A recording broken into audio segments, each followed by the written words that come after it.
नमस्कार। आज हम इंग्लिश ग्रामर के सबसे महत्वपूर्ण विषयों में से एक सीखेंगे, वर्ब। अगर आपको वर्ब समझ में आ गया तो इंग्लिश के लगभग हर सेंटेंस को समझना और बनाना बहुत आसान हो जाएगा।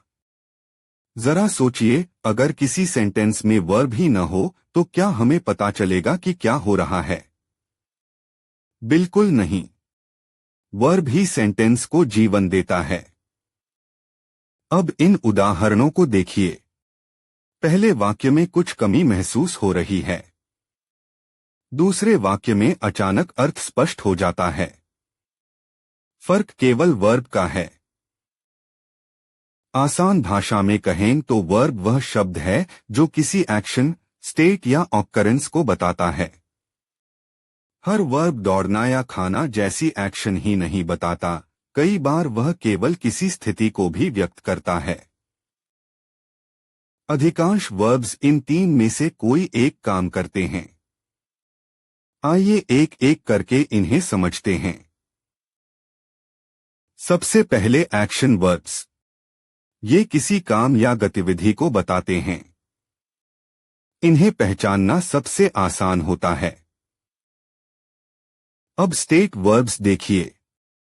इनमें कोई दिखाई देने वाली एक्शन नहीं होती। ये किसी भावना, विचार या स्थिति को व्यक्त करते हैं। कुछ वर्ब्स यह बताते हैं कि कोई घटना हुई या कोई परिवर्तन आया। इन्हें ऑकरेंस वर्ब्स कहा जा सकता है। इस छोटे से डायग्राम को ध्यान से देखिए। इससे आपको याद रहेगा कि वर्ब केवल एक्शन नहीं बताता, बल्कि स्टेट और ऑकरेंस भी बता सकता है। अब एक आसान तरीका सीखिए। किसी भी सेंटेंस में खुद से पूछिए, क्या हो रहा है? या सब्जेक्ट क्या कर रहा है? अक्सर उत्तर ही वर्ब होता है। अब आपकी बारी है। इन वाक्यों में वर्ब पहचानने की कोशिश कीजिए। थोड़ा सोचिए, फिर उत्तर देखिए। कई बार सेंटेंस में केवल एक वर्ब होता है, लेकिन कई बार दो वर्ब्स मिलकर काम करते हैं। अगले भाग में हम इसे विस्तार से सीखेंगे। सामान्य इंग्लिश सेंटेंस में लगभग हमेशा कोई न कोई वर्ब होता है। बिना वर्ब के पूरा अर्थ व्यक्त करना कठिन हो जाता है।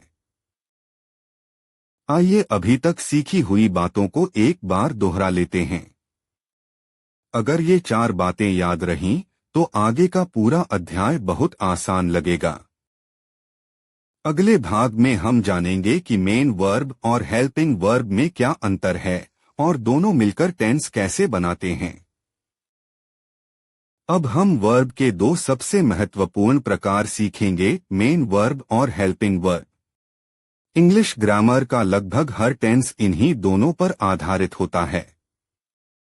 मेन वर्ब वही वर्ब होता है जो सेंटेंस का मुख्य अर्थ बताता है। यानी वास्तव में कौन सा काम हो रहा है, यह मेन वर्ब से पता चलता है।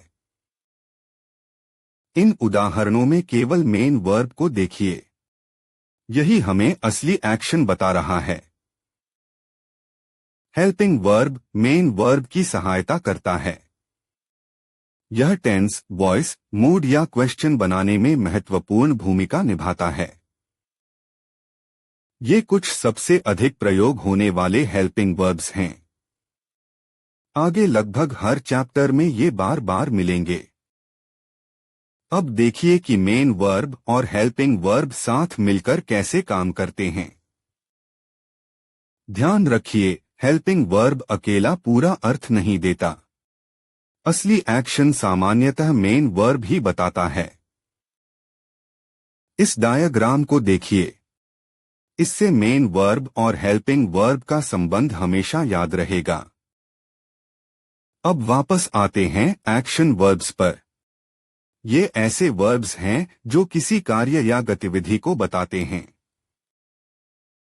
फिजिकल एक्शन वर्ब्स वे होते हैं जिन्हें हम देख सकते हैं।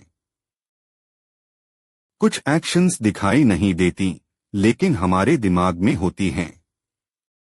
इन्हें भी एक्शन वर्ब्स माना जाता है। अब दोनों की तुलना कीजिए। एक में काम हो रहा है, दूसरे में केवल स्थिति बताई जा रही है। इन वाक्यों में मेन वर्ब पहचानिए। हेल्पिंग वर्ब भी हो सकता है, लेकिन केवल मेन वर्ब बताइए। अब खाली स्थान में सही वर्ब भरने की कोशिश कीजिए। बहुत बढ़िया। अब तक आपने मेन वर्ब और हेल्पिंग वर्ब का अंतर समझ लिया है। अगले भाग में हम ट्रांजिटिव और इंट्रांजिटिव वर्ब्स सीखेंगे। अब हम वर्ब का एक बहुत महत्वपूर्ण विषय सीखेंगे, ट्रांजिटिव और इंट्रांजिटिव वर्ब्स। यह समझने के बाद सेंटेंस स्ट्रक्चर भी बहुत आसान लगने लगेगा। ट्रांजिटिव वर्ब समझने से पहले ऑब्जेक्ट को समझना जरूरी है। ऑब्जेक्ट वह व्यक्ति या वस्तु है जिस पर एक्शन का प्रभाव पड़ता है। इस सरल डायग्राम को देखिए। अधिकांश इंग्लिश सेंटेंसेस इसी पैटर्न का पालन करते हैं। ट्रांजिटिव वर्ब वह होता है जिसे अपना अर्थ पूरा करने के लिए ऑब्जेक्ट की आवश्यकता होती है। इन उदाहरणों में ऑब्जेक्ट को पहचानिए। एक्शन सीधे उसी पर हो रहा है। अगर वर्ब के बाद व्हाट या whom पूछने पर उत्तर मिल जाए तो वर्ब सामान्यतः ट्रांजिटिव होता है। अब इंट्रांजिटिव वर्ब देखते हैं। इसे ऑब्जेक्ट की आवश्यकता नहीं होती। इसका अर्थ अपने आप पूरा हो जाता है। इन सेंटेंसेस में कोई ऑब्जेक्ट नहीं है, फिर भी अर्थ पूरी तरह स्पष्ट है। अब दोनों को साथ रखकर देखिए। यही तुलना आपको हमेशा याद रहेगी। कुछ वर्ब्स कभी ट्रांजिटिव होते हैं और कभी इंट्रांजिटिव। सब कुछ सेंटेंस पर निर्भर करता है। एक और उदाहरण देखिए। वही वर्ब लेकिन अलग स्ट्रक्चर। इस डायग्राम को देखकर दोनों प्रकार का अंतर एक नजर में समझिए। अब आप बताइए कि इन वर्ब्स का प्रयोग ट्रांजिटिव है या इंट्रांजिटिव। अब हम वर्ब के एक और महत्वपूर्ण विषय की ओर बढ़ते हैं, फाइनाइट और non finite verbs. Finite verb वही होता है जो सब्जेक्ट और टेंस के अनुसार बदलता है। इन उदाहरणों में वर्ब सब्जेक्ट या टेंस के साथ बदल रहा है। नॉन फाइनाइट वर्ब सब्जेक्ट या टेंस के अनुसार नहीं बदलता। यही इसकी सबसे बड़ी पहचान है। अब नॉन फाइनाइट वर्ब्स के कुछ उदाहरण देखिए। बहुत बढ़िया। अब आपने ट्रांजिटिव, इंट्रांजिटिव, फाइनाइट और नॉन फाइनाइट वर्ब्स समझ लिए हैं। अगले भाग में हम वर्ब फॉर्म्स यानी V1, V2, V3, V4 और V5 सीखेंगे। अब हम इंग्लिश ग्रामर का सबसे महत्वपूर्ण भाग सीखेंगे, वर्ब फॉर्म्स। लगभग सभी टेंसेस इन्हीं 5 फॉर्म्स पर आधारित होते हैं। एक ही वर्ब अलग अलग परिस्थितियों में अपना फॉर्म बदलती है। इसी कारण हमें V1, V2, V3, V4 और V5 सीखनी पड़ती हैं। सबसे पहले 5 फॉर्म्स को एक साथ देख लेते हैं। उदाहरण के लिए हम राइट वर्ब का प्रयोग करेंगे। V1 को बेस फॉर्म कहा जाता है। यही वर्ब का मूल रूप होता है। V1 कई स्थानों पर प्रयोग होती है, जैसे प्रेजेंट सिंपल, इंपेरेटिव सेंटेंसेस और मॉडल वर्ब्स के बाद। V2 किसी एक्शन के पास्ट में होने को दर्शाती है। इसका सबसे अधिक प्रयोग पास्ट सिंपल टेंस में होता है। इन उदाहरणों में केवल पास्ट फॉर्म पर ध्यान दीजिए। V3 को पास्ट पार्टिसिपल कहते हैं। यह अकेले कम और हेल्पिंग वर्ब्स के साथ अधिक प्रयोग होती है। इन वाक्यों में V3 को पहचानिए। ध्यान दें कि इसके साथ हेल्पिंग वर्ब भी है। V4 में वर्ब के साथ ing जुड़ता है। इसका प्रयोग मुख्यतः कंटिन्यूअस टेंसेस में होता है। इन उदाहरणों में V4 कंटिन्यूअस एक्शन को दिखा रही है। V5 का प्रयोग सामान्यतः तीसरे पुरुष एकवचन यानी थर्ड पर्सन सिंगुलर सब्जेक्ट के साथ प्रेजेंट सिंपल में होता है।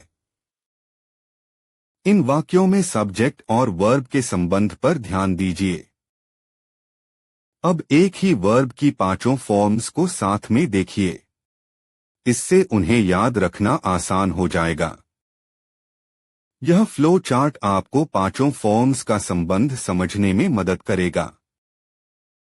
अब देखते हैं कि कौन सा टेंस मुख्य रूप से कौन सी वर्ब फॉर्म का प्रयोग करता है। अब अपनी समझ जांचिए। सही वर्ब फॉर्म चुनिए। बहुत बढ़िया। अब आपको पांचों वर्ब फॉर्म्स का परिचय मिल चुका है।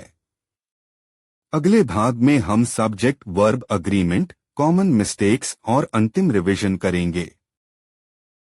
अब हम एक ऐसी रूल सीखेंगे जिसमें विद्यार्थी सबसे अधिक गलती करते हैं, सब्जेक्ट वर्ब अग्रीमेंट। अगर सब्जेक्ट और वर्ब का मेल सही नहीं होगा तो पूरा सेंटेंस गलत माना जाएगा।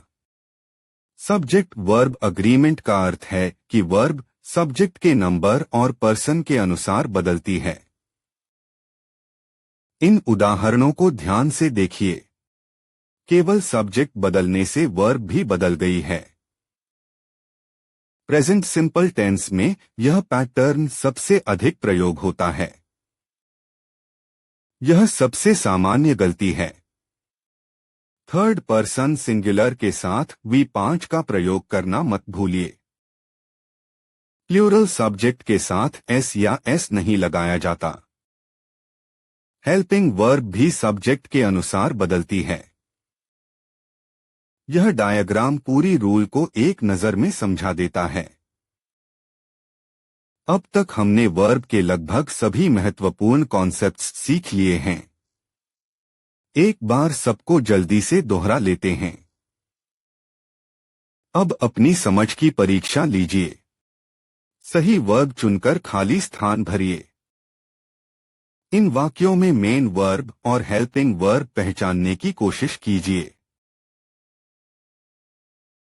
अब बताइए कि नीचे दिए गए वर्ब्स किस प्रकार के हैं। इस पूरे चैप्टर को इस माइंड मैप की सहायता से एक बार याद कर लीजिए। आइए पूरे चैप्टर का अंतिम रिवीजन कर लेते हैं। अगर ये बातें याद हैं तो आपने वर्ब्स का मजबूत आधार तैयार कर लिया है। बहुत बहुत धन्यवाद। मुझे आशा है कि अब वर्ब्स आपको पहले से कहीं अधिक आसान लगेंगे। अगले लेसन में हम टेंसेस को विस्तार से सीखेंगे। बहुत बढ़िया। अब समय है अपनी समझ को परखने का। अगले कुछ मिनटों में हम केवल प्रैक्टिस करेंगे। इन वाक्यों में केवल वर्ब पहचानिए। अब सही वर्ब चुनिए।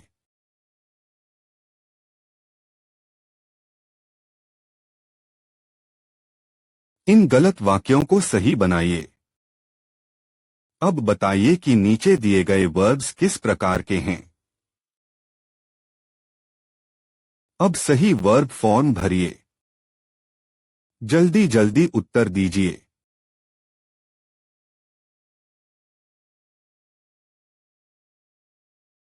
अब देखिए कि वर्ब्स वास्तविक बातचीत में कैसे आते हैं।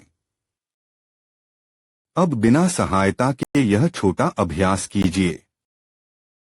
शानदार। आपने वर्ब्स का पूरा अध्याय सफलतापूर्वक पूरा कर लिया है।